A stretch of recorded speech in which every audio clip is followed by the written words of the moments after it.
Mahigit 300 taon na mula nang sakupin ng mga Kastilang konkistador at misyonaryong Katoliko ang Pilipinas.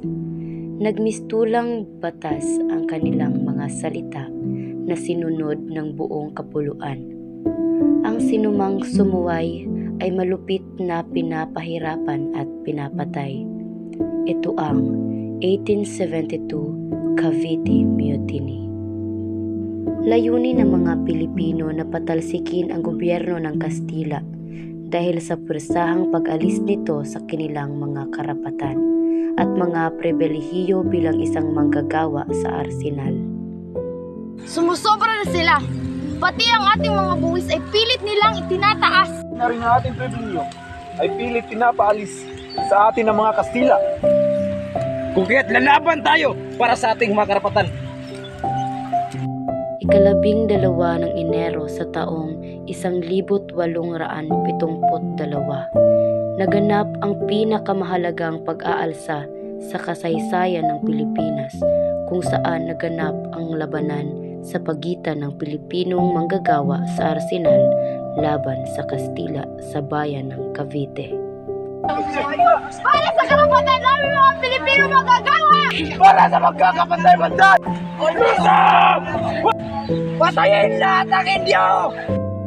Nabigo ang mga Indio sa kanilang pag-aaklas at dahil dito nadawit ang 3 pari na sina Padre Mariano Gomez, Jose Burgos at Jacinto Zamora.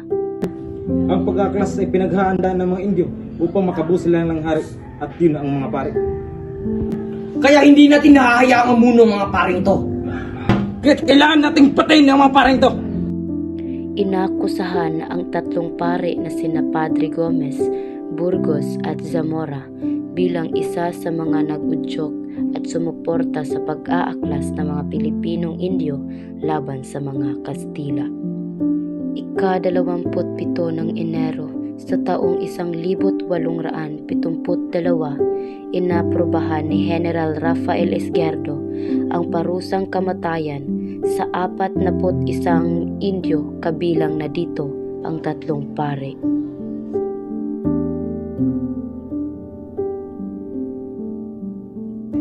Kumusta mga pari?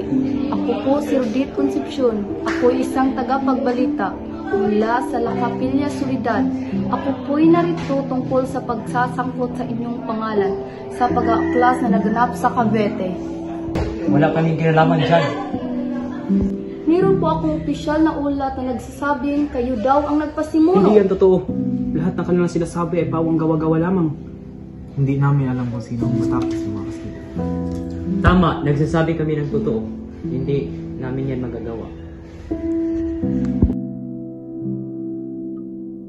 17 ng Pebrero sa taong 1872, hinatulan ang 3 pare sa parusang kamatayan sa pamamagitan ng paggarote.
Dahil sa di makatarungang kamatayan, sumiklab ang damdamin ng mga Pilipino. Ang kamatayan ng Kumburza ang nag-udyok sa Batang Rizal na isulat ang pangalawang nobela na pinamagatang El Filibusterismo.